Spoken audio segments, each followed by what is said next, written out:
तो फ्रेंड्स, आज सुबह सुबह आपके पर्सन आपको क्या लव मैसेज देना चाहते हैं, उनके प्यार भरे खत आपके नाम क्या है, कौन सी बातें हैं जो दिल में चल रही हैं और आपको आज ही बताना चाहते हैं। लेट्स सी क्या चाहते हैं उनका दिल। Give me one more chance please. ये इंसान चाहते हैं आप इन्हें मौका दें। अगर इनसे कोई गलती हुई है आप उसे भूल जाएं और आप भी पुरानी पिछली बातों को कहीं ना कहीं याद ना रखें। तो गाइज आपसे चांस लेना चाह रहे हैं।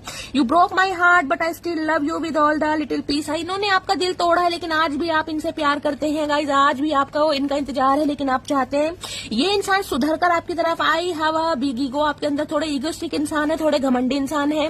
ये इंसान हो सकता है डिसीजन लेने में थोड़ा ज्यादा समय लेते हैं या ईगो की वजह से झुकना नहीं चाहते हैं।